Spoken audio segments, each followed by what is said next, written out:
各位电视机头前的观众朋友，大家好，欢迎大家准时收看福起来咧。我是综艺圈阿群妹。有上啥很配知道生活压力动态，唔单像从我可能就做些时间啊，就是心情就会知道阿配有一点点来睇。可能啊同呀心伤啊不卡人啊，上吵的时间啦，心情又唔好，呀时间啦就会想到讲，迄工作得来一杯酒来啉一下诶，小酌怡情，心情就会较好的会来哦。不过提醒大家，还满18岁就唔得食酒哦。今日节目当中，係我來同大家來分享下調酒冇唔錯。不過啊，調酒地度有當多想愛同大家來分享客家嘅元素到地度哦。細細嘅家來分享，今日節目地度有請到嘅來賓來分享 Underlab 嘅主理人劉新培培培分享。大家好，我是培培，新年快乐，龙年行大运。欢迎培培来到节目当中。谢谢你是哪一边嘅行业啊？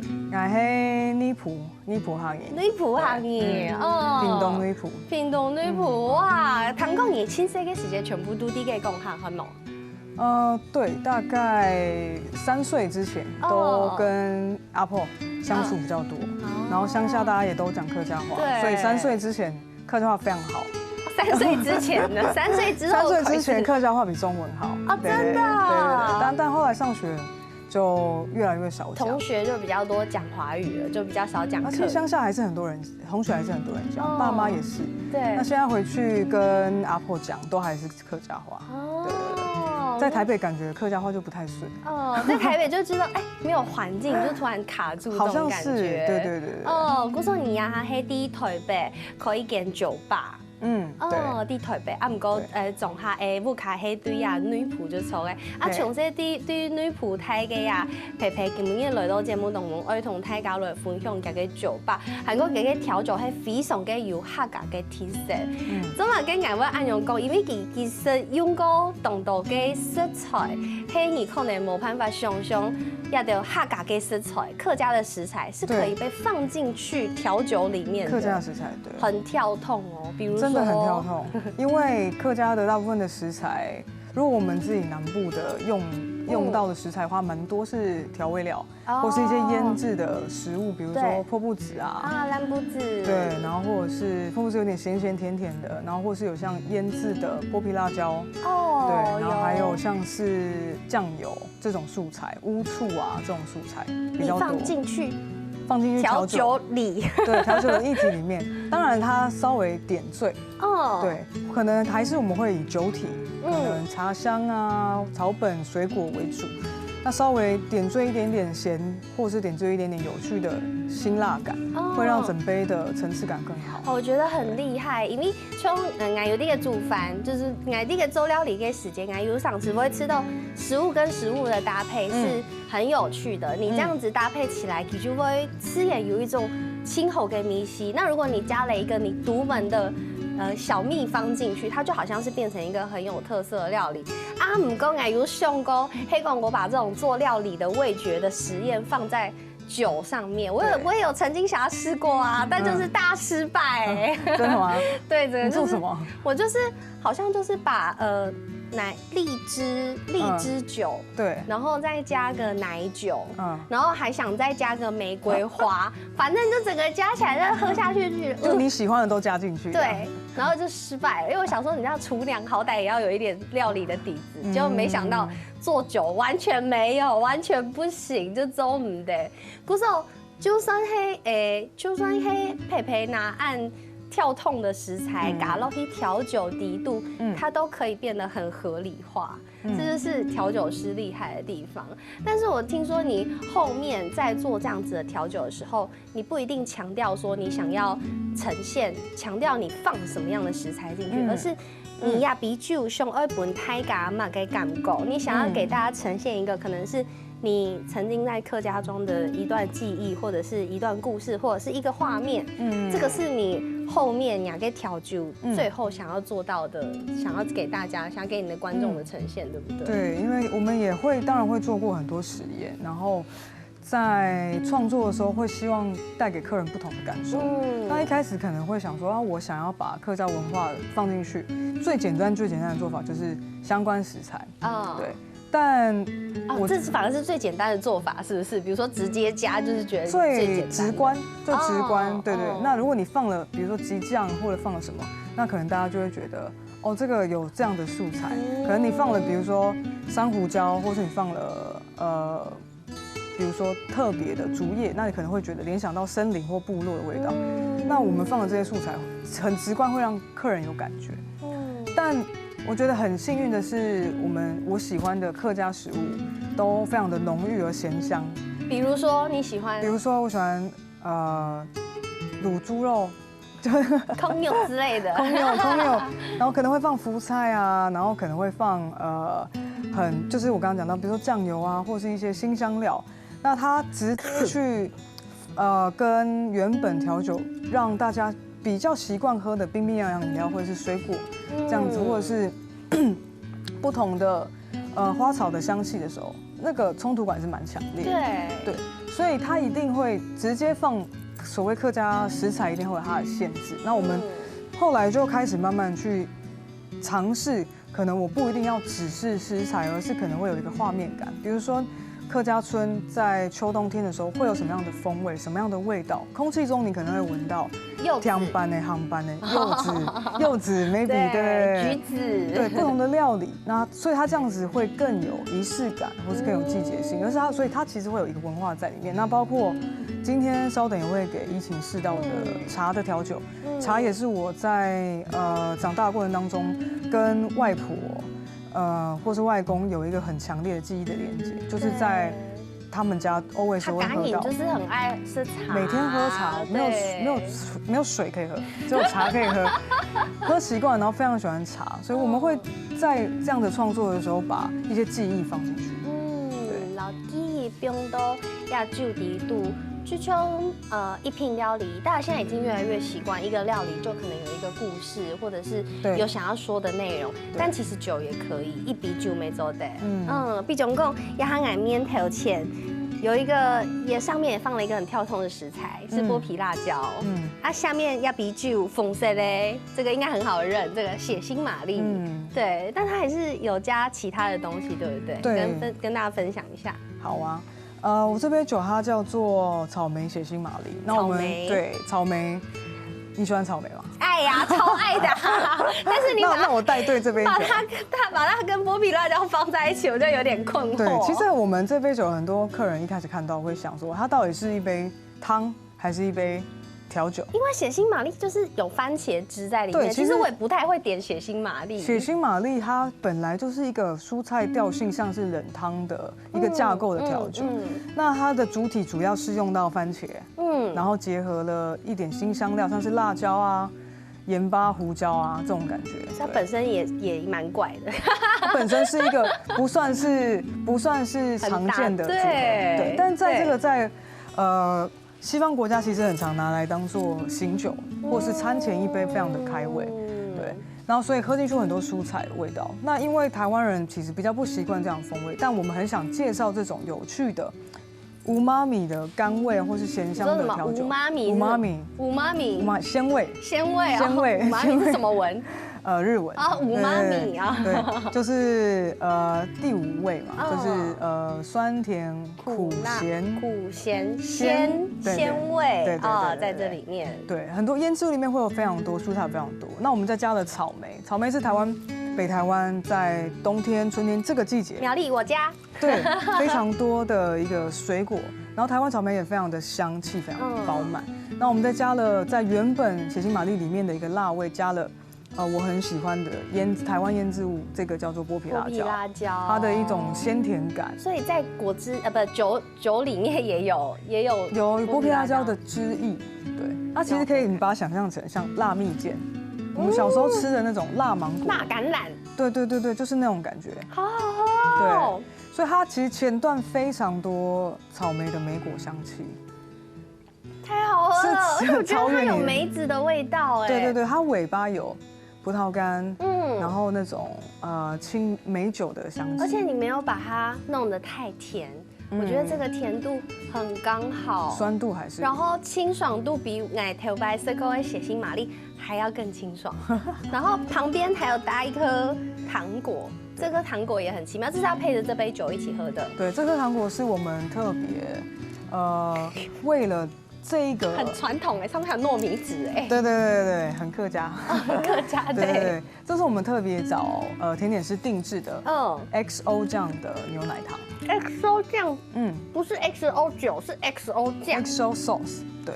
那这个组合呢，其实就是这个季节的一个味道。像我们现在在1月、2月开始有很多草莓，那同时呢也是过年的时节，所以我们希望把过年的一些联想的味道，比如说 XO 酱啊、海鲜啊、热炒的风味，去跟这个草莓、跟剥皮辣椒做一个搭配。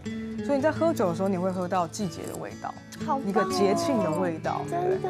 那 XO 酱在整个风味上甜辣的去跟酒搭配也是有一个对比，而且那个奶的牛奶糖的味道出来之后，你就会解前面酒的有一点辣的感觉。对，这是它的用意。好棒哦！你是懂酒的人，是不是？没有，我是懂料理的人，不见得懂酒，但我懂料理。对，所以它就是酸辣，然后甜辣酸，你就会觉得它有解腻。那你吃完牛奶糖，你又可以再喝下一口。对，好棒哦！古时唔看哦，同大家来分享一个客家西阿妹嘅，啲台北来开一间暗用嘅酒吧，同大家来分享佢嘅客家嘅记忆到地度。先休息下，还有动动内容，我继续同大家来分享哦。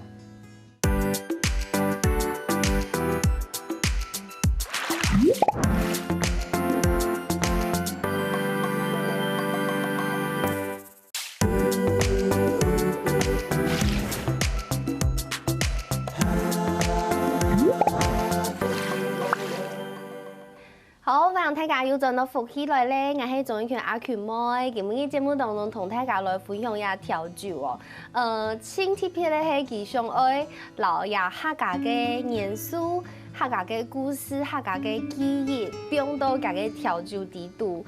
就像我剛剛設那個比算是一個非常你去每一個酒吧，你都設的都會血腥瑪麗，但它就是愛用七家嘅體色都底度，我們放了剝皮辣椒、咩黑呀、青豆、客家泥味作為呀這個醃製物在裡面，然後非常的有特色，而且含清厚色。重點是我覺得好喝真的很重要，然後做了一些非常有趣的搭配在裡面。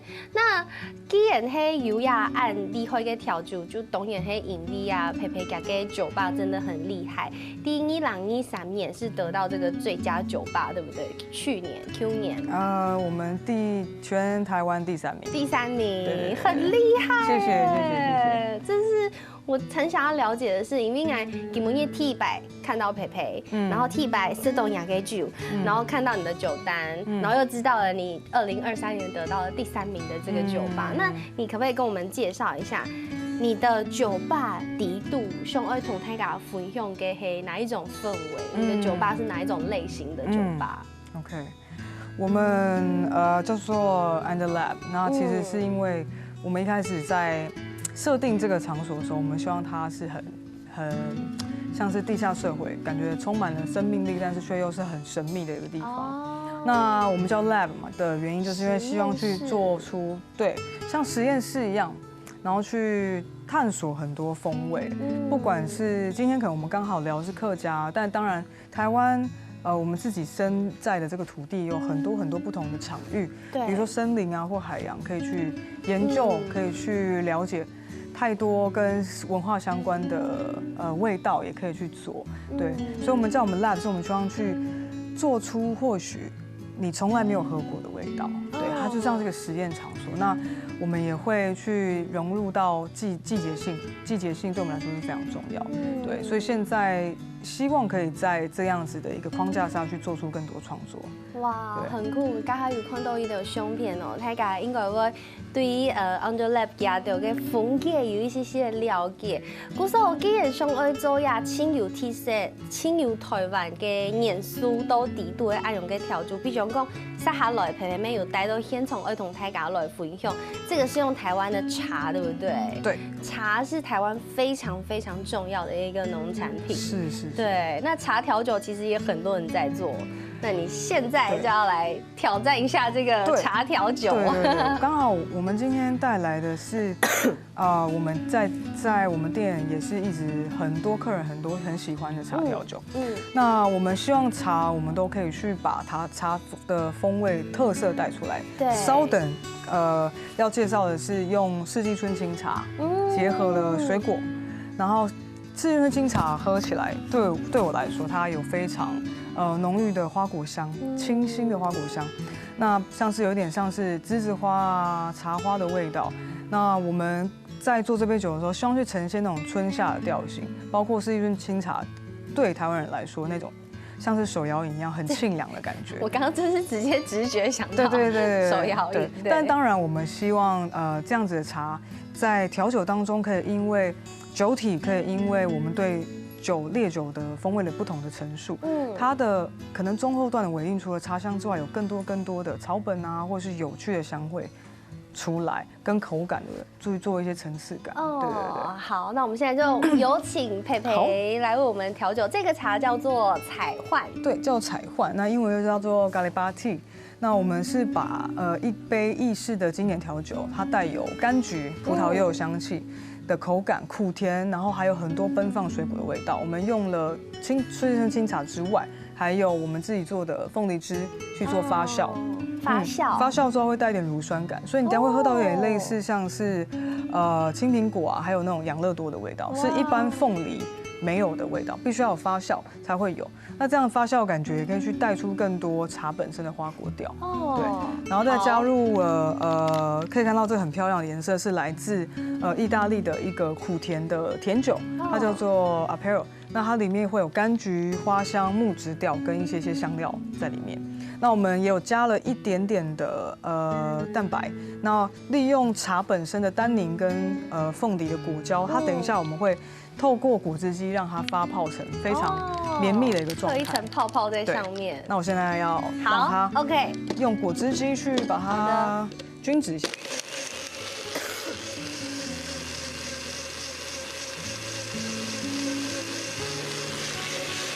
好，那其实，在打发的过程当中，就会看到它变成粉红色。对，好漂亮的颜色哦。这个呢，会创造我们很在乎的一个口感的部分，就是质地。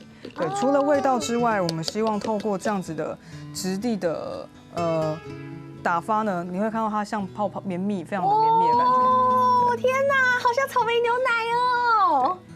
所以除了味道之外，我们在塑造整个口感的感觉的时候，它也会带给你一种很奔放的一个气泡的感觉。我没有想过调酒的质地这件事情，因为想说很重要，就是一体呀。然后没有想过质地其实变成这种泡沫感、奶昔感，也会有质地上面的差别。对，所以我们也希望，尤其是如果它在有酒精的状况之下，会泡沫会更稳定。所以如果做成调酒，除了茶香跟果香，我们还能去把更多的五感东西做出来。好漂亮。那最后我们上面呢会放上这个是桂花，对，一点点桂花，也是很多客家人家里都会种桂花。真的吗？对啊，我们家门口可能是北部吧。啊，对，有可能南部太热了，种不好。我们家苗栗头前就有一头10多年以上了的一棵大桂花。哦，真的吗？对，所以桂花对我来讲也算是我的客家记忆，客家的感觉。对，所以我们把它点缀上去之后，如果你家的那个桂花开的时候，你应该可以闻到，整个空气当中都非常的香，会有那种花香，那会让你感受到一个很舒服的一个气氛。那我们希望桂花点缀在上面的时候，就是先去预告，在你还没喝的时候，它就会让先让你感觉，有桂花的香味。那我会预期这杯酒可能是很清爽花香，像在森林里面的，像花田里面的感觉。对，所以这一杯的话，现在这样就可以享用。哇，好，那可以给我。好啊，没问题，没问题。很想要，我很熟悉这个。我很好奇，是，就是因为它现在是一个分层的状态。对。那我先从上面的泡泡就可以开始喝了吗？对，直接喝就可以了。它其实就像是我们打发的牛奶拿铁，或是蛋白霜的口感。对，它也是充满了液体在气泡当中。对，因为我原本想说，如果是气泡的话，应该没有味道，就是感觉要喝到下面才会有味道。哦，其实有，但没有，它上面味道很浓郁耶。对，而且刚刚有讲了，会有一点点富富的米西，不过富富的米西又同这个上面的这个蛋白的泡泡结合在一起，它其实中和掉了它那个苦味，然后就觉得那个泡泡那个苦味没有变得，不会维持它的苦味，它很快就被泡泡中断了。然后花香的部分是你第一淋落去，其实我觉得视觉有时候也可以提供味觉一点点辅助。对，你看到了花，你吃眼就会吃到，这一杯是一个很清爽的调酒，应该会有花果香的感觉。对，我觉得很棒，而且这个颜色，这所有人看到都以为它是草莓牛奶吧？客人都很喜欢，很少女的颜色。所以我们也希望，当然就是同时，如果它打发的时候，像你看到，你就会觉得看起来很可口。我们也希望在视觉上面去帮调酒赋予一个灵魂、生命力，它要有一个个性在。对，而且喝到后面就不要想说呀一笔讲的酒，就是人家说的美亚酒，其实没有喝下去。其实它的味道是非常非常细腻的，是很。我们尽量让它有点层次感。对，我觉得这个好重要。你有喝到茶香吗？有，所以我就是刚喝到后面，你刚刚在讲的时候，我就跟吞下去的时候就哇，茶香出来了，它是有层次的酒。对。那用这些了就会吃到。就得感受到调酒师他细腻的表现，其实不用买个东西落去，让你的客人喝下去可以有感觉，我觉得这都很重要。其实培培在你们的酒吧里面非常重视茶这一件事情，甚至我在看你们的酒单，有一个搭配的茶调酒，就是你可以随便自己配耶，好像在学饮料。对，我觉得很有趣，它就是你有一排一页的酒。对，然后一页的茶，这些是可以随意混搭的。对，就是左边的话，你就可以选自己喜欢的口感。你可能喜欢苦甜的，你喜欢偏酸有气泡清爽。那你可以再去搭配到右边，我们有选了6款茶，里面有4款是台湾茶。那去结合，大部分都是乌龙啊，还有带有不同的果香。对，所以我觉得这个区块主要也是希望去推广到台湾茶在作为一种草本或是香料在调酒里面的组合，而且很多其实外国朋友很喜欢这一块。这一定的，因为你就是还特别选了各种不同的茶，甚至把亚德茶的散梯全部就下出了，就是让。我觉得外国观光客来到台湾，想要认识台湾，从产地认识物产是非常重要的事情，而且还可以结合这么时尚的调酒，你知道吗？这就是我来台湾，然后来一个旅行，然后呢，我可以借由喝一杯酒，然后认识台湾，这种感觉没错就不一样。对，希望我们的这个做法可以让更多国外的朋友认识到台湾的调酒的风味是有特色的。对，冇唔錯，故數還要動動都要愛同大家來分享，先休息一下，等一下再個進到節目當中哦。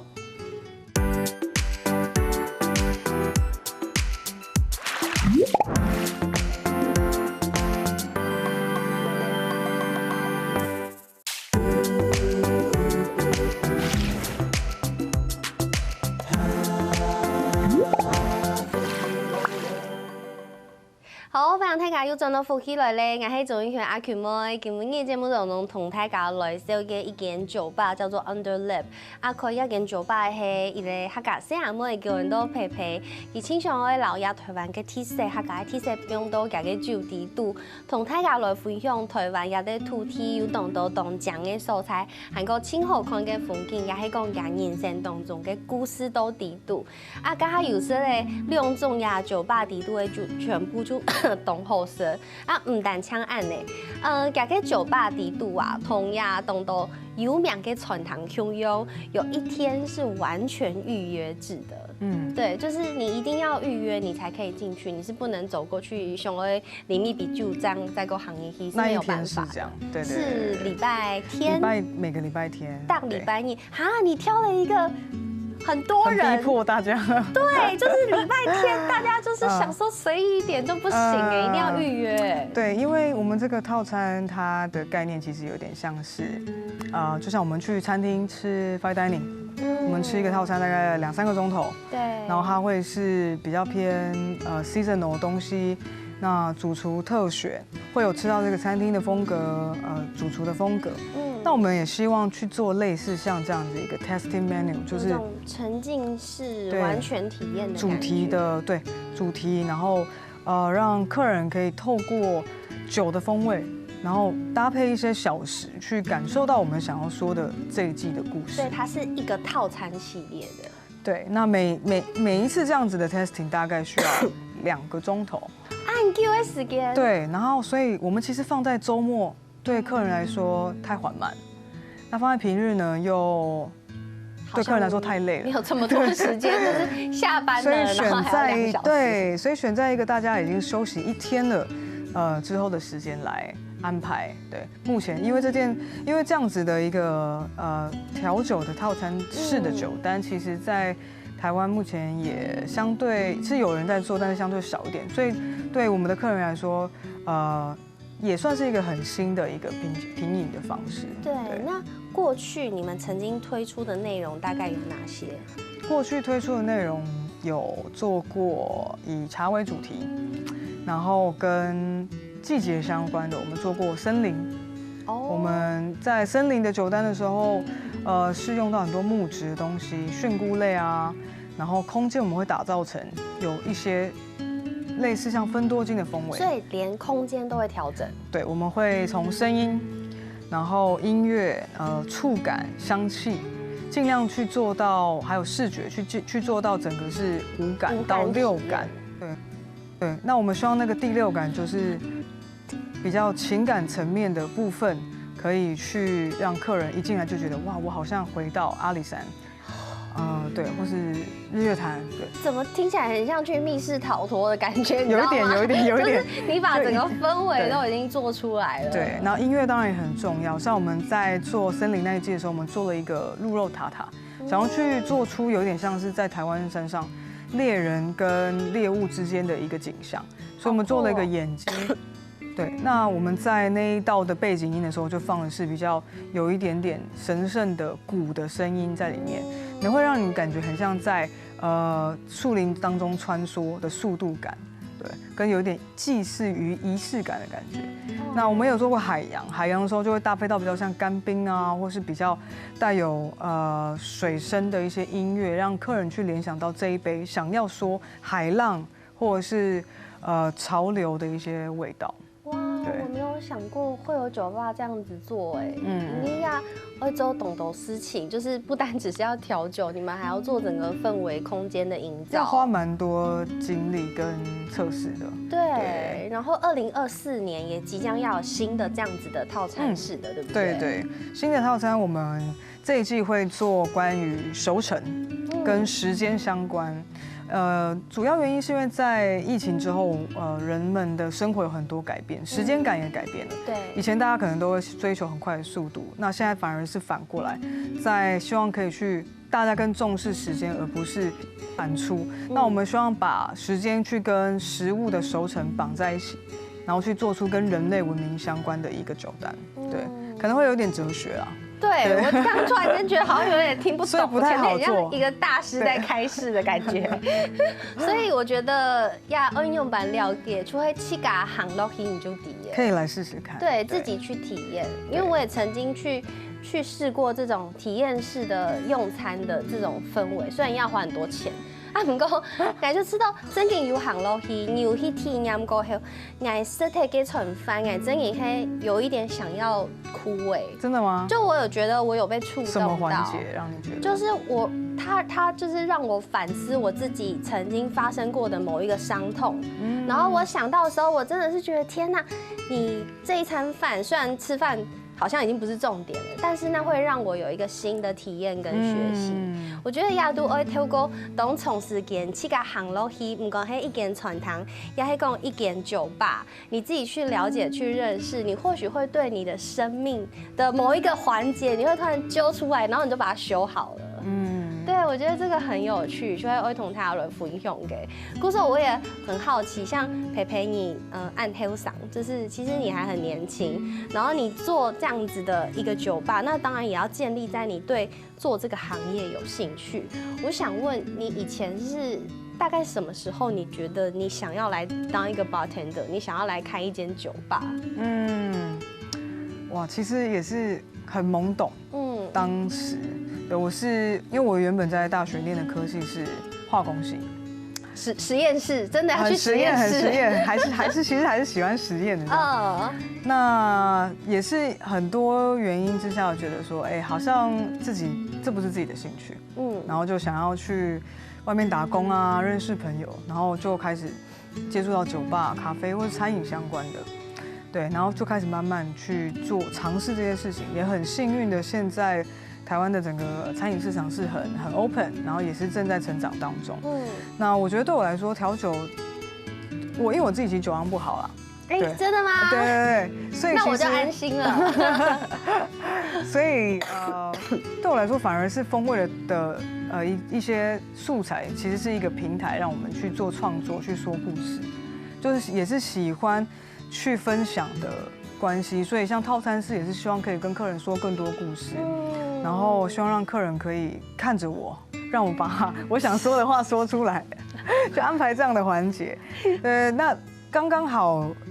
很多贵人，很多长辈的帮忙，所以现在在这个情境当中，还算是有一些小小的成就。我觉得你太客气了，得到这个 World Class 调酒比赛前5名前5名很努力啊，对，比了5、6年，已经很不容易才会有这个成绩。对，因为台湾其实真的也很多优秀的调酒师，对，那中自己也去比赛有成就感之后，就更确定说自己我蛮多朋友在当调酒师的，没有朋友有拿过奖。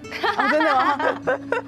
所以我要说的是，就是培培其实蛮厉害的，谢谢，就是可以做到这样子的成绩，然后点都风含有按斗东西，唔单枪酒含有色嘞。那其实像这样客人，如果说去到店里面啊，就是喝一下培培的调酒啊，然后跟培培聊个天呐，然后可能会看到培培喝醉，没有啦，应该不会，蛮容易。真的吗？没有，现在已经会控制了，因为现在也做这个工作也有大概10年了啦。对，所以自己大概什么时候快喝醉会有感觉，哦，该休息了，所以可以陪客人到最后这样子。对，其实还好，因为我觉得现在很多客人都是年轻人，然后所以大家喝酒的习惯其实都还是比较轻松，然后比较悠闲一点，不会追酒这样子。比较不会，对，所以像这样子，大家喝到最尾声的时候，是不是通常很多酒吧或者是一些店里面会提供他们最招牌的一些小食物来给大家？你们店里面有类似的吗？有，我们店最受欢迎的就是我们的特别的拉面。拉面，对，喝完酒可以吃拉面。对，其实就这个拉面，就是因为太多客人在喝完酒之后就觉得肚子好饿，想要有一些热热的。有汤的东西，对。然后，因为我们自己也不是没有那么多长时间在做菜，但是我们自己都是喜欢这种带有比较温暖风味的料理，所以就想说，那不然我们就做拉面试试看。人也是买了一些书，去问了一些专业的师傅去研究一下汤头，然后发现。拉面这样子是一个很温暖的一个结尾，然后我们还再搭配了台湾的绍兴酒，去点汤头去做一个体现，所以客人都还蛮喜欢。对，鼓手各位电视机头前的观众朋友，迄个有兴趣的，反正今做得去请培培哦，不管是大嘴骨啊、吃酒啊、吃东西啊，全部都做得了。鼓手节目的签名，我们要赶快了，这个我们的节目的有话快说，要问一下培培哦，让你残酷的2选1，第一个3个月不喝茶，还是3个月不碰酒精，请选择。3个月不碰酒精比较简单啊，比较简单，很简单啊。真的吗？真的啊。可是你工作哦，怎么办？我不能没有茶所以你是一个真饮黑哈干饮，新好是茶。对。所以你是每天都一定要喝茶的人。几乎每天都会喝，不能不喝茶，比咖啡还多。对。好 ，OK。那第2题，最怕遇到哪种喝醉酒的客人？哇，我的天哪！讲一个喝最怕的吧？对，最怕哪一种状况？会吐的吧？这可以讲吗？可以，很多人喝酒都会吐。对，那我应该还好，我是会哭。